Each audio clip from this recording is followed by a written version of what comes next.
لله رب العالمين والعاقبة للمتقين والصلاة والسلام على سيد الأنبياء والمرسلين وعلى آله وأصحابه أجمعين أما بعد أعوذ بالله من الشيطان الرجيم بسم الله الرحمن الرحيم يا أيها الناس اعبدوا ربكم الذي خلقكم والذين من قبلكم لعلكم تتقون آمنت بالله صدق مولانا العظيم وصدق رسولنا بلاغ المبين ونحن على ذلك لمن الشاهدين والشاكرين والحمد لله رب العالمين قال الله تبارك وتعالى في شان حبيبه مخبرا وامرا إن الله وملائكته يصلون على النبي يا أيها الذين آمنوا صلوا عليه وسلموا تسليما الصلاة والسلام عليك يا سيدي يا رسول الله وعلى آلك وأصحابك يا سيدي يا حبيب الله الصلاة والسلام عليك يا سيدي يا نبي الله وعلى آلك وأصحابك يا سيدي يا نور الله اللهم صل على سيدنا ومولانا محمد معدن الجود والکرم وآلہ وصحبہ وعطرتہ وبارک وسلم۔ تمام تعریفیں حمد اور ثنا اللہ تبارک و تعالیٰ کے لیے، درود و سلام نبی اکرم نور مجسم شفیع معظم احمد مجتبیٰ جناب حضرت سیدنا محمد مصطفیٰ صلی اللہ تعالیٰ علیہ وسلم کی ذات والا صفات کے لیے حمد و صلات کے بعد، دوستو، بزرگوں اور بھائیوں، قرآن مجید فرقان حمید میں اللہ تبارک و تعالیٰ نے فرمایا ہے اپنے بندوں کو اپنی عبادت کی طرف توجہ دلائیے، اپنے بندوں کے دلوں میں عبادت کا شوق، ذوق اور نظریہ پیدا فرمایا۔ فرمایا یا ایھا الناس اعبدوا ربکم الذی خلقکم، اے ایمان والو، اے لوگو، اپنے اس رب کی عبادت کرو جس نے تمہیں پیدا کیا ہے، والذین من قبلکم، اور ان لوگوں کو بھی پیدا کیا ہے جو تم سے پہلے تھے۔ تمہیں عبادت کا نفع یہ ملے گا لعلکم تتقون، کہ تم پرہیزگار ہو جاؤ گے۔ عبادت اس لیے کہ کرو کہ اللہ نے تمہیں پیدا کیا ہے، اور اس لیے کہ تم سے پہلے لوگوں کو بھی اللہ نے پیدا کیا ہے۔ اور پھر ارشاد فرمایا کہ الذی جعل لکم الارض فراشا، وہی رب ہے جس نے تمہارے لیے زمین کو فرش بنایا ہے، والسماء بناء، اور آسمان کو چھت بنایا ہے، وانزل من السماء ماء فاخرج به من الثمرات رزقا لکم،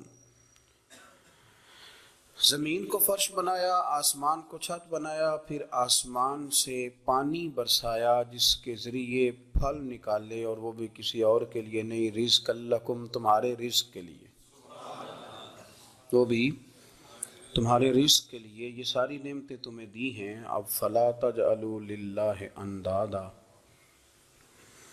اب تم اللہ کے ساتھ کسی کو شریک نہ بناؤ، وانتم تعلمون، اور تم جانتے بھی ہو، تمہیں خبر بھی، تمہیں پتہ ہے کہ عبادت اللہ کی کرنی چاہیے، تمہیں پتہ ہے کہ نماز پڑھنی چاہیے، تم جانتے ہو کہ نوافل ادا کرنی چاہیے، تمہیں پتہ ہے کہ سجدے آنکھیں بند کر کے جھوٹ کی زندگی جی کے، اپنے ساتھ بددیانتی کر کے، دھوکہ دے کے، اپنے آپ کو دائیں بائیں، اپنے آپ کو کہیں مصروف رکھ کے کچھ وقت ضائع تو کر لیتے ہو، پر تمہیں پتہ تو ہے نا کہ عبادت اللہ کی کرنی، تمہیں اس کی خبر ہے۔ فرمایا اس رب کی، دیکھیں نا، انسان پر اگر کوئی شخص نیکی کر دیتا ہے، احسان کر دیتا ہے، تو انسان اس کے سامنے پھر گردن نہیں اٹھا سکتا، یار یہ میرے مشکل وقت کا دوست ہے، اس نے میرے ساتھ نیکی کی ہے، کبھی بھی گردن نہیں اٹھائے گا، جھکا کے رکھے گا۔ تو اگر عام کوئی نیکی کر دے تو اس کے سامنے انسان کبھی گردن نہیں اٹھاتا، تو جو رب ساری نعمتیں عطا فرمائے، جو کہے کہ تیری تخلیق میں نے کی، تجھ سے پہلوں کو بھی پیدا میں نے کیا، تیرے لیے زمین کا بچھونا بھی میں نے بچھایا، آسمان کی چھت بھی میں نے لگائی، تیرے لیے زمین سے ساری اناج کو، پھل کو، کھیتیوں کو نکالا بھی تیرے لیے، اب تو اس طرح کر کہ تو میری عبادت کر، تو میری بارگاہ میں جھک جا۔ بہت سارے نشے لوگوں کو لگے ہوئے ہوتے ہیں، ہر آدمی کوئی نہ کوئی نشہ کرتا ہے، کوئی دولت کا کرتا ہے، کوئی شہرت کا کرتا ہے، کوئی اپنی تعریف کا نشہ کرتا ہے، دو چار لوگوں سے تعریف سن کے مطمئن ہو جاتا ہے۔ ناراض تو نہیں ہو گیا اس جملے سے؟ آپ کرتے ہیں لوگ دولت کا نشہ بھی، یہ جب نقصان ہوتا ہے تو بندے بیمار نہیں ہو جاتے؟ پیسے ڈوب جاتے ہیں تو لوگ بیمار نہیں ہو جاتے؟ تو اس کا مطلب یہ ہوتا ہے کہ نشہ ٹوٹ گیا ہے۔ اب بہک ہوئے ہیں نا تھوڑے سے تو کانپتے ہیں، تڑپتے ہیں، پریشان۔ نشہ ہی اسی طرح ہی کرتا ہے نا، نہیں ملتا تو پریشان ہوتا ہے۔ یہ سارے نشے ہیں، مختلف قسم کا نشہ۔ ہم مانتے نہیں اس بات کو، تسلیم نہیں کرتے، کیونکہ تسلیم کرنا بڑا مشکل کام ہے۔ اس کے لیے تو بڑی ساری چیزیں جو ہیں وہ دبوچ کے اور بڑی سارے رستے پھلانگ کے آنا پڑتا ہے، تو بڑا مشکل ہے ماننا، ورنہ کرتے ہیں ہم، ہمارا مزاج ہے۔ یہ گھومنے پھرنے کا، دنیا دیکھنے کا بھی ایک نشہ ہے، یہ بہت ساری باتیں کرنے کا بھی ایک نشہ ہے، گپ شپ کا بھی ایک نشہ ہے۔ دو چار لوگوں کی جب تک پگڑیاں نہ کھول لیں، بعض لوگوں کو نیند نہیں آتی، یہ غیبت کا، چغلی کا، بددیانتی کا، یہ بھی ایک نشہ ہے۔ اس پر ملا رومی رحمۃ اللہ نے بڑا کلام لکھا ہے، وہ کہتے ہیں مانگ کے کھانے کا بھی نشہ ہے، مانگ کے کھانے کا بھی نشہ ہے۔ وہ کہتے ہیں کہ ایک بھیک مانگنے والی خاتون تھی، تو بادشاہ کے پاس بھیک مانگنے آئی، تو بادشاہ کو پسند آ گئی، اس نے شادی کر لی۔ اب اس کو عادت تھی بھیک مانگ کے کھانے کی، تو وہ کنیزوں سے کہا کرتی تھی کہ فٹافٹ نہ روٹی لے کے آیا کرو، میں 2-3 دفعہ مانگوں تو پھر لایا کرو، کیونکہ ایک نشہ ہے نا، تو میں مانگوں 2-4 دفعہ تو پھر۔ تو انسان بہت سارے نشے کرتا ہے، یہ مانتا نہیں، یہ موبائل، یہ فیس بک، یہ سارے نشے ہی ہیں۔ اپنی فوٹو لگا لینا، سارا دن اسی کو دیکھتے رہنا۔ اور بڑے بڑے سیانے بندے جو وزادار ہیں، بڑے وزادار لوگ ہیں، لیکن وہ بھی سنجیدگی کے قائل نہیں، اس طرح کے نشوں کا شکار ہیں۔ یہ سارے نشے ہیں جو ہم نے پال لیے۔ ہمارے صوفیاء، ہمارے بزرگ فرماتے ہیں کہ تم اس طرح کرو، اگر سارے نشوں سے بچنا چاہتے ہو تو سجدے کا نشہ شروع کرو، سجدے کا نشہ شروع کرو۔ یہ نا اقبال کہتے ہیں، ہو عطار ہو، رومی ہو، رازی، آپ بات کو سمجھیں، عطار ہو، رومی ہو، رازی ہو، غزالی ہو، کچھ ہاتھ نہیں آتا بے آہ سحر گاہی۔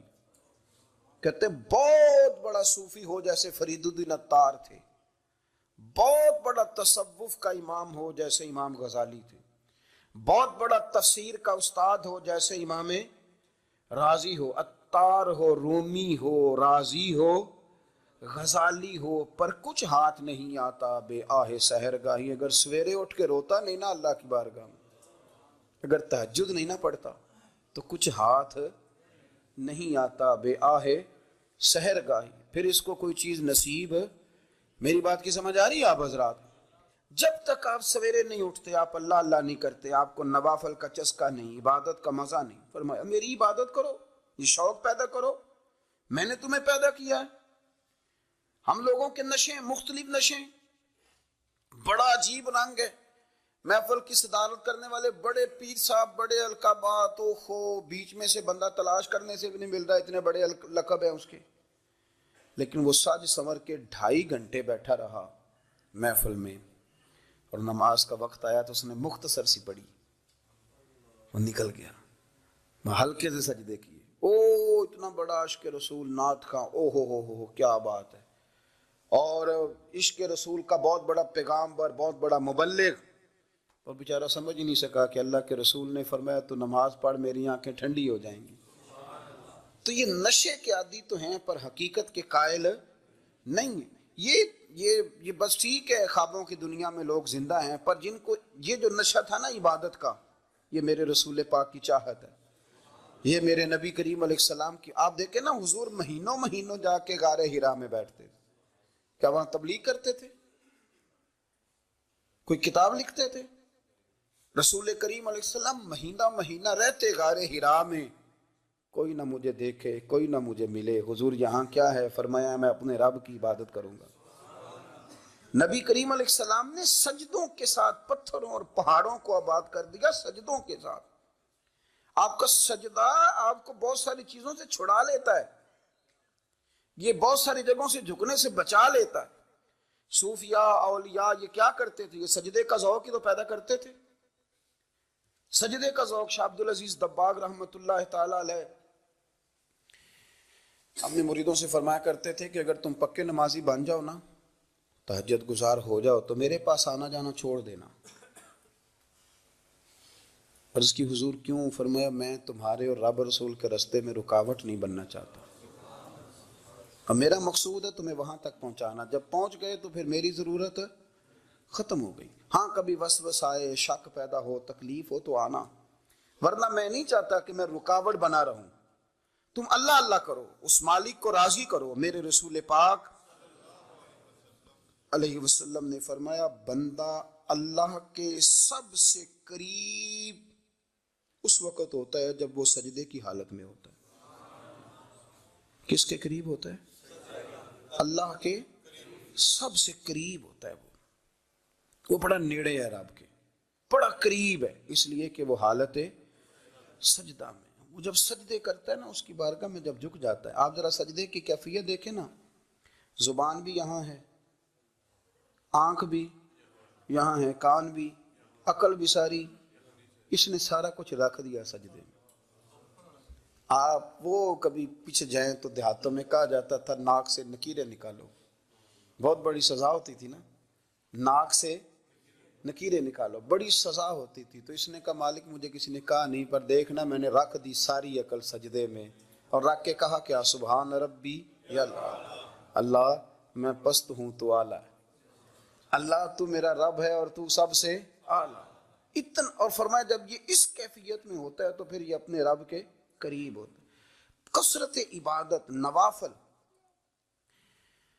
ہمارے ہاں عمرے کی قرآن اندازی محفلوں پہ ہونے لگ گئی ہے، حالانکہ حدیث سے ثابت نہیں. میں دوستوں سے کہتا ہوں جائز ہے، کرنی چاہیے، عمرے کی قرآن اندازی جائز ہے، پر کسی حدیث میں نہیں آئی کہ قرآن اندازی کرو عمرہ کرو. حدیث میں قرآن اندازی یہ آئی ہے کہ نبی پاک علیہ السلام نے فرمایا تمہیں پتہ چل جائے نا پہلی صف کا ثواب کتنا ہے، تم قرآن اندازی کرو. عمرے کی قرآن اندازی کا تو پوسٹر چھپتا ہے، تو یہ والی قرآن اندازی کب ہونی ہے؟ ہونی چاہیے کہ نہیں؟ حضور نے فرمایا تمہیں پتہ چلے کہ اس کا ثواب کتنا، تو تم قرآن اندازی کرو، تم قرآن ڈالو. جب آپ نماز پڑھ رہے ہوتے ہیں، جب آپ کا مصلی آباد ہوتا ہے، صلاح الدین ایوبی ایک بزرگ سے ملاقات ہو گئی، بیت المقدس پر قبضہ تھا عیسائیوں کا. تو صلاح الدین بڑے پریشان تھے. بابا جی کہنے لگے پتر کیا ہوا؟ کہنے لگے حضور پتہ چلا ہے دشمن کے 2 بحری بیڑے اسلحہ لے کے آ رہے ہیں. مسلمان پہلے ہی کمزور ہیں، اور اب اگر 2 بحری بیڑے اور آ گئے تو حضور مسئلہ بن جائے گا. تو میں پریشان ہوں کہ کس طرح یہ کم مسئلے والی ہماری فوج ہے کیسے مقابلہ کرے گی. تو بابا جی کہنے لگے پتر اس طرح کرنا، آج رات تو بھی دعا کرنا اور میں بھی کروں گا، تو بھی دعا کرنا. آپ ناراض نہ ہونا، ہم تو پیروں والے ہیں، ہم تو پیروں کے نوکر غلام ہیں، ہمارا تو گزارا ہی نہیں، ہمیں تو ملتا ہے سارا کچھ وہاں سے. پر میرا سوال یہ ہے کہ تعویذ لینے جاتے ہو نفل کیوں نہیں پڑھتے؟ رات اللہ اللہ کیوں نہیں کرتے؟ یہ بھی تو ہمارے بزرگوں کا ہی طریقہ ہے، انہوں نے تو ہمیں سکھایا ہے. صلاح الدین ایوبی سے بزرگوں نے کہا کہ رات آج نا اللہ اللہ کرنا، تو میں تیرے لیے دعا کروں گا، تو بھی دعا کرنا. تو بندہ جب دکھی ہوتا ہے تو سجدہ کرتا ہے، تو پھر ہی تو مصلی بھیگ جاتا ہے، پھر ہی تو مزہ آتا ہے. سکھی بندہ تو کعبے جا کے نہیں روتا. دکھی تھے، تکلیف تھی، تو سر رکھا سجدے میں تو تڑپ گئے.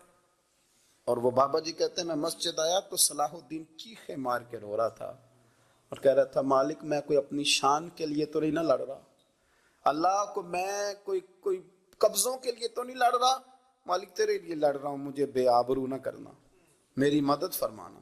کہتے ہیں میں آیا تھا کہ مسجد میں دعا کروں گا، پر صلاح الدین ایوبی کو روتے دیکھا تو میں لوٹ گیا۔ تو سویرے صلاح الدین ملے تو بڑے خوش تھے۔ میں نے کہا پتر کیا ہوا؟ کہنے لگے حضور وہ بحری بیڑے دو آ رہے تھے نا اسلحہ لے کے، دونوں ڈوب گئے پانی میں ڈوب گئے۔ تو بابا جی کہنے لگے صلاح الدین وہ پانی میں نہیں ڈوبے، وہ تیرے آنسوؤں میں ڈوب گئے، وہ غرق ہو گئے۔ وہ جو تو نے مسلح بات کیا تو وہ تیرے آنسوؤں میں ڈوب گئے، وہ غرق ہو گئے، وہ تباہ، اتنے قیمتی تھے تیرے آنسو کے بہا لے گئے دشمن کے بحری بیڑوں کو۔ میرے بھائی ٹھیک ہو گیا جی، میرے عزیز سمجھ لیں اس بات کو ہمیشہ کے لیے، اور اس پر غور کر لیں اچھے طریقے سے کہ میرے رسول کریم سید عالم صلی اللہ علیہ وسلم نے نا ہماری توجہ دلائی، حضور نے ہمیں بتلایا، ہمارا ذوق بڑھایا عبادت کی طرف۔ ایک صحابی تھے حضرت ابو فاطمہ رضی اللہ تعالیٰ عنہ، یہ ترمذی شریف کی حدیث ہے۔ نبی پاک علیہ السلام نے فرمایا ابو فاطمہ قیامت کے دن مجھ سے جلدی ملنا چاہتے ہو کہ دیر کے ساتھ؟ تو کہنے لگے حضور کون ہوگا جو دیر سے ملنا چاہے گا؟ ہم نے تو جان دے دی وعدہ دیدار پر۔ اعلیٰ حضرت فرماتے ہیں جان دے دی وعدہ اور نقد اپنا دام ہو ہی جائے گا۔ مجھے لگتا ہے کہ یہ سودا نقد و نقد ہو جانا ہے، چونکہ ہم نے جان دے دی وعدہ دیدار پر۔ آپ نے وعدہ کیا تھا کہ مریں گے تو پھر زیارت ہوگی، تو مر گئے ہم زیارت کی خاطر۔ جان دے دی وعدہ دیدار پر تو نقد اپنا دام ہو ہی جائے گا۔ اے رضا ہر کام کا ایک وقت ہے، دل کو بھی آرام ہو ہی جائے گا۔ تو حضرت ابو فاطمہ رضی اللہ تعالیٰ عنہ سے نبی پاک صلی اللہ علیہ وسلم نے فرمایا جلدی ملنا چاہتے ہو کہ دیر سے؟ عرض کی حضور فٹافٹ ملنا ہے، میں نے قیامت کے دن آپ سے جلدی ملنا ہے۔ تو نبی پاک علیہ السلام نے فرمایا پھر اس طرح کرنا، دنیا میں رہ کے سجدے زیادہ کرنا، پھر سجدے زیادہ کرنا، قیامت میں ملاقات جلدی ہو جائے گی، قرب ملے گا تمہیں۔ اپنے بچوں کے اندر دیکھیں نا، ہم شوق پیدا کرتے ہیں، ہمیں صحیح لفظ نہیں بولنے آتے پر ہم بچوں میں شوق پیدا کرتے ہیں کہ پتر ڈاکٹر بن جائے گا تو بڑا نفع کرے گا، تو لوگوں کی خدمت کرے گا، ملک و ملت کی خدمت کرے گا، تیرے ابا کا نام روشن ہوگا، تیرے دادا کی تعریفیں ہوں گی۔ ہم یہ ذوق پیدا کرتے ہیں۔ ہم اپنے نوجوانوں کے اندر یہ فکر پیدا کرتے ہیں، انہیں ہم سمجھاتے ہیں کہ میاں جب تم پڑھو گے، محنت کرو گے تو فلاں آدمی کی طرح تمہارا نام ہوگا۔ یہ جتنا ذوق ہم بچوں کے اندر ان چیزوں کا پیدا کرتے، ہمیں حکم ہے کسی طرح ہم ذوق پیدا کریں کہ پتر نماز پڑھے گا تو اللہ راضی ہو جائے گا، تو سجدہ کرے گا۔ دیکھیں نا میرے رسول کریم علیہ السلام نے فرمایا 7 سال کے بچے کو مسجد لے کے جاؤ، یعنی اسے شوق دلاؤ، اس کے اندر یہ خاصیت پیدا کرو کہ اس کا دل کرے مسجد میں جانے کا، اس کے اندر یہ خصوصیات لاؤ کہ وہ ہمارے ہاں نا ہر چیز کو پرموٹ کیا جا رہا ہے، ہر چیز کو، یعنی سر سنگیت سکھانے کے لیے اکیڈمیاں بن گئی ہیں، ہر شے پرموٹ ہو رہی ہے، عبادت کا جذبہ کم ہوتا جا رہا ہے، اللہ اللہ کا ذوق ہمارے اندر نہیں رہا۔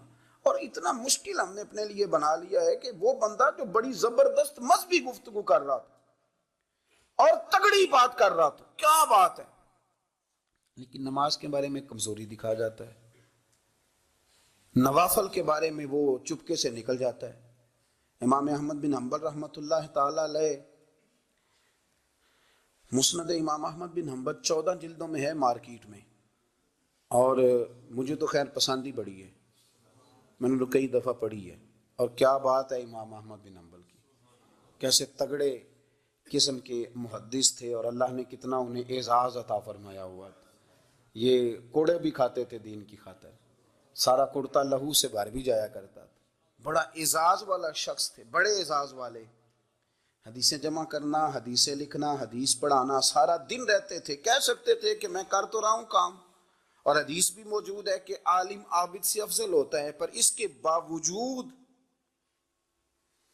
امام احمد بن حنبل رحمۃ اللہ علیہ 300 نفل فرض نمازوں کے علاوہ پڑھا کرتے تھے، 300 نوافل روز پڑھا کرتے تھے۔ ان کے بیٹے نے کہا ابا جی مکان خریدنا ہے تو کوئی جگہ کہاں کر کے لوں، بہت ساری آبادیاں، تو فرمایا پتر وہاں لینا جہاں مسجد قریب ہو۔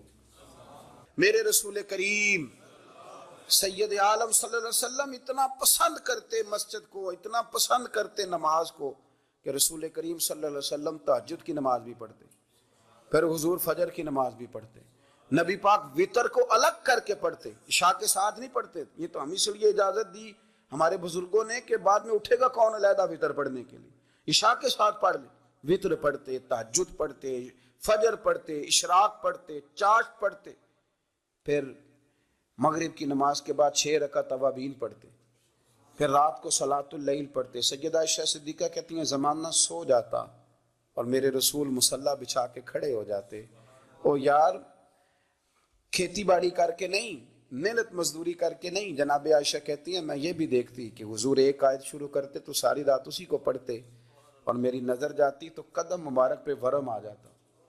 یار نماز پڑھ پڑھ کے، اتنی مشقت کر کے، اتنی جد و جہد کر کے ورم آ گیا، یا رسول اللہ اتنی محنت کیوں کرتے ہو؟ فرمایا افلا اکون عبدا شکورا، کیا میں اپنے رب کا شکر گزار بندہ نہ بنوں؟ صحابہ کا ذوق عبادتوں کا، ریاضتوں کا، تلاوتوں کا، طبیعت ان کی، وہ ایک دوسرے کو، حضرت مولا علی شیر خدا کرم اللہ تعالیٰ وجہہ الکریم کے زمانے میں روم کے بادشاہ نے کہا یار یہ مسلمانوں کا پتہ تو کرو، یہ آخر کیوں اتنے زیادہ مجاہد ہیں؟ اس زمانے میں جاسوس بھیجنے کا مزاج تھا، اب تو جاسوس پکڑا جاتا ہے، اب تو جاسوس ہے، اور جاسوسی کا شوق ویسے آج بھی ہے۔ عرض کروں تھوڑی سی بات اس عنوان سے، پتہ کیا ہمارا مسئلہ ہے؟ ہم جہاں جاتے ہیں نا وہاں تھوڑی خوشبو سونگنے کی کوشش کرتے ہیں، وہ کیا ہے تو یہ کیا ہے تو ادھر کیا ہے تو تھوڑا سا ادھر کیا ہے۔ میرے رسول پاک، پڑھیے درود شریف، سارے پڑھیے ذرا زور سے، صلی اللہ تعالی۔ نبی پاک علیہ السلام نے فرمایا جاسوسی نہ کرنا ورنہ تم بندوں کو خراب کر دو گے، اور فرمایا اس طرح نہ ہو کہ تم کسی کے آپ کھولنے نکلو تو تمہارے پہلے کھول جائیں۔ یہ جو ذوق ہے نا یہ ختم کریں، چھوڑیں، مطلب آپ کس چکر میں پڑے ہوئے ہیں؟ اتنی زیادہ توجہ کرنے کی کیا ضرورت ہے؟ کام سے کام رکھیں، اس میں بندہ تھوڑا سا نا آسان رہتا ہے۔ یہ جو بہت زیادہ ٹٹولنے والے لوگ ہوتے ہیں نا وہ بےچارے پھر عمر ٹٹولتے ہی گزار دیتے ہیں، اس لیے کہ مزاج ہی بہت پکا ہے، بوری کا منہ کھول کے اندر تک ہاتھ ڈالنا، تو پھر کئی دفعہ سامنے سے بچھو بھی لڑ جاتا ہے، خرابی ہوتی ہے۔ تو جاسوسی کی جاتی تھی، اس نے بھی جاسوس بھیجے، کیونکہ قبیلوں کے لوگ تھے، کچھ مسلم کچھ کافر، پہچانے نہیں جاتے تھے لوگ، تو کچھ لوگ اس نے بھیجے، انہوں نے آ کے نا تحقیق کی، ریسرچ کری کہ آخر ماجرا کیا ہے، تو واپس جا کے انہوں نے رپورٹ دی نا روم کے بادشاہ کو۔ اس رپورٹ کا ایک جملہ بڑا شاندار ہے، وہ کہنے لگا بادشاہ ہمیں مسلمانوں کی کوئی سمجھ نہیں آئی، ہمیں کوئی سمجھ نہیں آئی۔ انہوں نے کہا کیوں نہیں سمجھ آئی؟ کہنے لگے یار عجیب بندے ہیں، جب رات مصلی پہ بیٹھتے ہیں تو یوں لگتا ہے ان کا دنیا سے رشتہ ہی کوئی نہیں، کوئی کسی کو نہیں جانتا، کوئی اپنے دکھ سنا کے رو رہا ہے، کوئی اپنی بات کر کے رو رہا ہے، لگتا ہے کہ ان کا کوئی رشتہ ہے ہی نہیں جب مصلی پہ بیٹھتے ہیں۔ اور فرمایا جب سویرے یہ جہاد کرنے نکلتے ہیں تو لگتا ہے ان سے زیادہ دلیر ہی کوئی نہیں، حالانکہ جو مسلوں پہ رونے دھونے کے لوگ ہوتے ہیں وہ کئی دفعہ جہاد میں کام نہیں کرتے، لیکن عجیب لوگ ہیں کہ رات کے راہب ہیں، دن کے مجاہد ہیں، کوئی سمجھ نہیں آتی۔ میرے عزیز، ان لوگوں نے مصلی آباد کر کے رکھا، تلاوتیں ان کا ذوق رہی، منظر روز پڑھنا، اسباق پڑھنا، وظائف پڑھنا، یہ ان کا ذوق رہا۔ اعلیٰ حضرت بریلوی رحمت اللہ نے 1000 کتاب لکھی ہے، لیکن الوظیفۃ الکریمہ کے نام سے جو وہ صبح و شام وظائف پڑھتے تھے وہ الگ انہوں نے ان کو بیان کیا، پابندی کے ساتھ اپنی اللہ اللہ کرتے۔ شیخ شہاب الدین سہروردی رحمت اللہ علیہ اس پر ایک بندے نے اعتراض کیا، اس نے کہا جی آپ کس قسم کے صوفی ہیں، مرید بیٹھے ہیں اور آپ وہاں نفل پڑھ رہے ہیں؟ یہ بھی بڑا مسئلہ ہوتا ہے نا، جو بندہ ملنے آتا ہے وہ اپنے ٹائم کے حساب سے آتا ہے، اور اس کا یہ بھی خیال ہوتا ہے کہ پیر صاحب جو ہیں وہ چونکہ درویش ہیں تو نہ انہیں روٹی کھانی چاہیے نہ سونا چاہیے، چونکہ وہ درویش ہیں، اور ہم چونکہ درویشوں کے ماننے والے ہیں لہذا ہمارا یہ طریقہ ہونا چاہیے کہ جیسے ہم کہیں درویش ویسے ہی کر جائے۔ حالانکہ جس کو آپ درویش کہیں گے آپ اس کی مانیں گے، آپ منوائیں گے نہیں، ہمارا مزاج ہوتا ہے۔ شیخ شہاب الدین پر لوگوں نے اعتراض کی، حضور لوگ ملنے آئے ہیں، زیارت کرنے آئے ہیں، یہ بندے دعا کرانے آئے ہیں، اللہ اللہ کرانے آئے، اور آپ نفل پڑھ رہے ہیں، کیا جملہ ہے، کیا حسن ہے، کیا خوبصورتی ہے۔ فرمانے لگے رب اور رسول سے مانگنے کے لیے مصلی بچھایا ہے، اگر وہاں سے مانگوں گا نہیں تو تمہیں دوں گا کیا؟ پہلے مجھے کچھ لے تو لینے دو، اگر میرے پلے کچھ ہے ہوگی تو آگے دوں گا نا، تو میں مانگنے گیا تھا کہ یا اللہ دے تیرے بندے لینے آئے، دے تو میں کچھ لوں گا تو آگے دوں گا نا۔ لیکن ہمارا یہ سٹیٹس، یہ مزاج، یہ شعور نہیں ہے۔ گپیں، کہانیاں، داستانیں، گفتگو، خطابت، واز، کیا بات، لیکن اگر کچھ کرنے کا کام ہو تو وہ نہیں ہم سے ہوتا۔ میرے نبی کریم علیہ الصلوۃ والسلام نے مصلی سے دل لگانے کا درس دیا، حضور نے توجہ دلائی۔ صحابہ اس ذوق کے حامل لوگ تھے، وہ کوشش کرتے تھے۔ جناب صدیق اکبر رضی اللہ تعالیٰ عنہ کا عبادت کا مزاج ہمیشہ قائم رہا۔ حضرت عمر فاروق ساری رات اللہ کے حضور کھڑے رہے۔ حضرت عثمان غنی رضی اللہ تعالیٰ عنہ عشاء کی نماز پڑھ کے 2 رکعتوں کی نیت باندھتے تھے، 15 سپارے پہلی رکعت میں پڑھ دیتے تھے اور 15 سپارے قرآن مجید کے دوسری رکعت میں پڑھ دیتے تھے۔ آپ نے نا حضرت عمر فاروق کے وصال کے بعد ان کی ایک بیوہ سے نکاح کیا، حضرت عثمان غنی نے نکاح کیا۔ وہ خاتون آپ کے نکاح میں آئیں تو عرض کرنے لگیں، امیر المومنین میرے لیے اعزاز تو بہت ہے کہ میں امیر المومنین کی بیوہ تھی تو امیر المومنین کی منکوحہ ہو گئی ہوں، لیکن حضور نہ تو میں جوان ہوں کہ میرے اندر رغبت ہوتی اور نہ میں اب اس قابل ہوں کہ کوئی خدمت کر سکوں، میرے ساتھ نکاح کی وجہ کیا بنی؟ تو عثمان غنی رو پڑے، فرمانے لگے میں نے عمر فاروق کو مسجد میں اپنے رب سے ڈرتے ہوئے دیکھا ہے، میں نے اسے روتے ہوئے دیکھا ہے، عدل کرتے دیکھا ہے، انصاف کرتے دیکھا ہے، امت کی خیر خواہی کرتے دیکھا۔ تمہارے ساتھ نکاح اس لیے کیا ہے کہ تم مجھے یہ بتاؤ کہ عمر فاروق گھر کے اندر اپنے رب کو کیسے راضی کرتے تھے، گھر کے اندر کیسے راضی کرتے تھے، وہ طریقے بتلاؤ، تم بتاتی جانا اور میں بھی اسی طرح گھر میں عبادت کروں۔ میرے رسول کریم علیہ الصلوۃ والسلام نے ارشاد فرمایا، حضور فرمانے لگے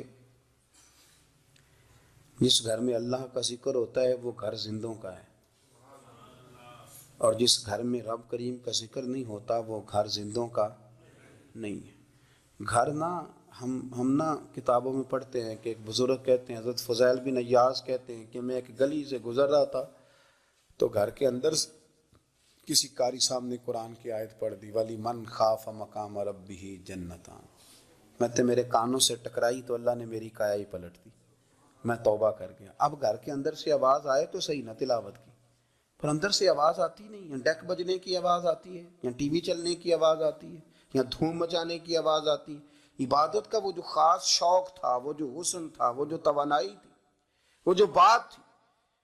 ایک جگہ پہ ہم بیٹھے تھے تو وہاں ایک صاحب آئے اور انہوں نے آتے ہی کہا کہ مہربانی کریں ذرا مجھے مصلی دے دیں، میرے نہ کچھ نفل رہ گئے۔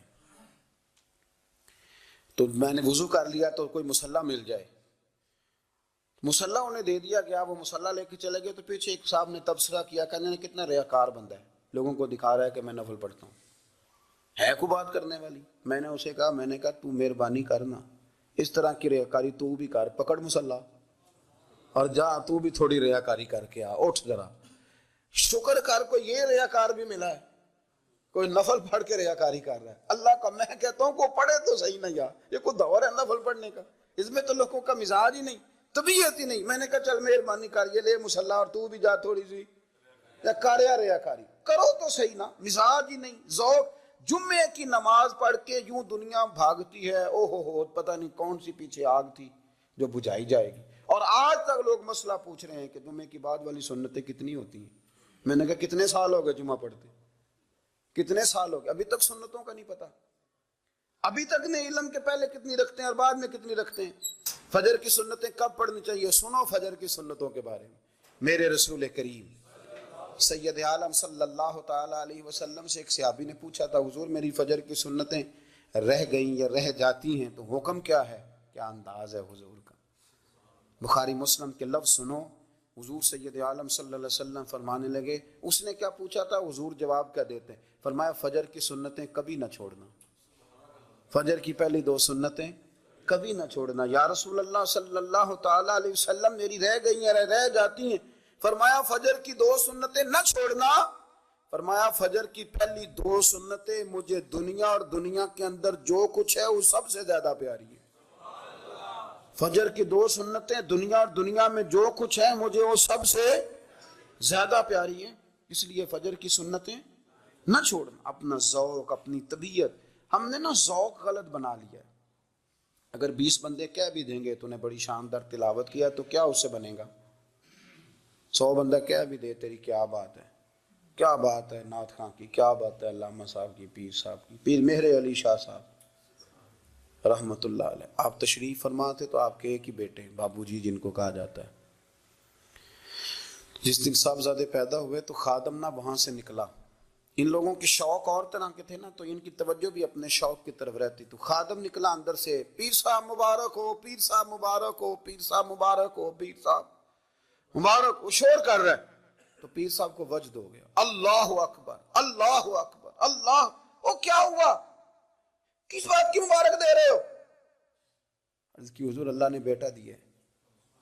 تو آپ فرمانے لگے اچھا حضور آپ کیا ہوا، آپ تو پریشان ہو گئے. فرمانے لگے جب تو نے 3 دفعہ کہا نا مہر علی کو مبارک ہو، تو میں سمجھا تھا شاید تجھے کسی نے بتا دیا ہے کہ مہر علی سے اللہ راضی ہو گیا. میں سمجھا تھا کہ شاید تو یہ خبر لے کے آیا ہے کہ کسی نے بتایا ہے کہ مجھے آج خبر ملی ہے کہ مہر علی سے رب اچھا پتر ہوا ہے. الحمدللہ اللہ کا شکر ہے. پر میرے لیے مبارک کا دن وہ ہوگا جب میرا رب کہے گا کہ میں مہر علی سے راضی ہوں. میرے محبوب کہیں گے کہ میں مہر علی سے. آپ بات کو سمجھیں. شوق ہی کسی اور طرف تھا، دل ہی کہیں اور لگا ہوا تھا، طبیعت ہی کہیں اور مائل تھی. کوئی وظیفہ پوچھتے تھے تو پڑھتے تھے وہ لوگ، کچھ اللہ اللہ انہیں بتائی جاتی تھی تو کرنے کا ذوق رکھتے تھے، طبیعت تھی، قائل تھے. حضرت ربیع کہتے ہیں میں بڑی دور سے سفر کر کے گیا حضرت اویس کرنی سے ملنے، بڑی دور سے. اور جب میں پہنچا تو فجر کا وقت تھا. تو حضرت اویس کرنی کو میں نے پا لیا. تو وہ نماز پڑھ کے نا قرآن شریف لے کے بیٹھ گئے. فرماتے ہیں اشراق چاشت کا وقت ہوا تو نفلوں کی نیت باندھ لی. محدث ابن الجوزی نے لکھا ہے، فرماتے ہیں پھر جب زوال کا وقت ہوا تو مسجد میں جھاڑو دینے لگ گئے. ظہر کی نماز پڑھ کے تو عصر کی تیاری تک وہ مسجد میں بیٹھے رہے. اور میرے نبی پاک علیہ السلام نے فرمایا جو نماز کے انتظار میں بیٹھا ہو وہ نماز ہی میں ہے، وہ نماز ہی میں ہے. فرمایا میری دنیا میری امت کی جو رہبانیت ہے نا وہ اتنی ہے کہ نماز کا انتظار کرے. اذان کے بعد نماز کا یہ راہب ہے، یہ اس وقت چھوڑ کے بیٹھے ہیں سارا کچھ. فرماتے ہیں عصر تک انہوں نے اللہ اللہ کی، پھر مغرب تک کی، عشاء کی نماز ہوئی تو نماز پڑھی تو وہ تھک گئے. اب مجھے وہ فارغ ہوں مصلی چھوڑے تو میں ملاقات کروں نا.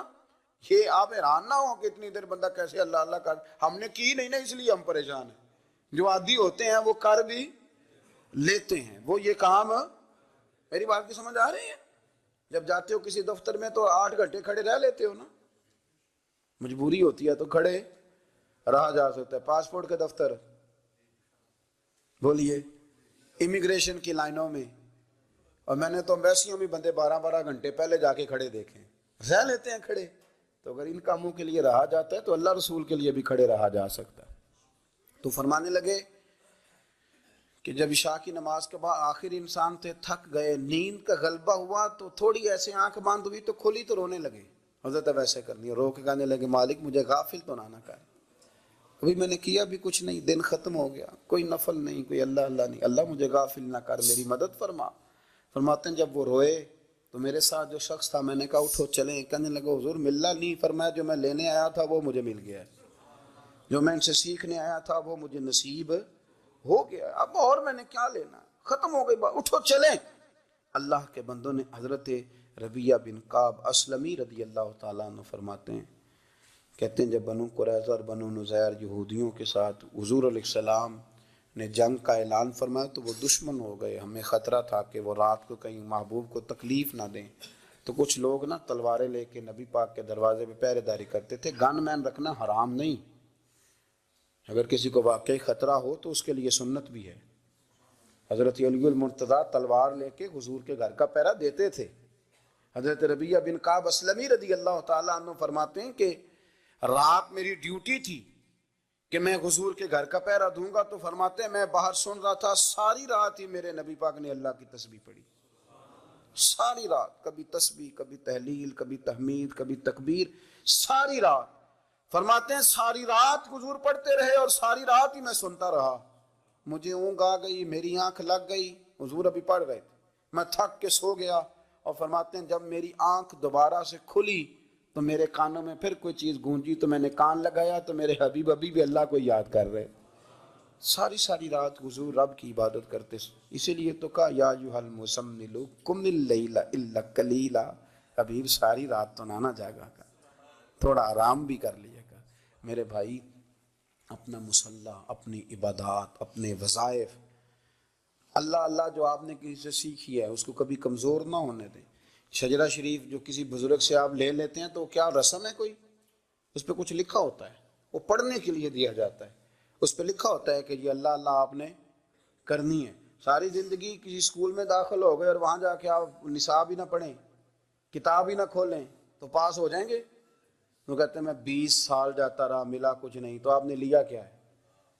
ایک اتنی سی کتاب تھی، اس کو تو کھول کے آپ دیکھ نہیں سکے، اس کے وظائف تک تو رسائی نہ ہوئی، اس لیے کہ اللہ اللہ کرنا مشکل ہے اور تصویر کھنچانا یہ آسان کام ہے۔ تو جو آسان ہے اس طرف ہماری توجہ لگی رہتی ہے اور جو مشکل ہے اس طرف ہم ذوق پیدا نہیں کرتے۔ یا ایھا الناس اعبدوا ربکم الذی خلقکم والذین من قبلکم لعلکم تتقون، اے لوگوں اس رب کی عبادت کرو جس نے تمہیں پیدا کیا اور تم سے پہلوں کو پیدا کیا، اس لیے عبادت کرو کہ تم پرہیزگار ہو جاؤ گے۔ مالک سمجھنے کی توفیق عطا فرمائے۔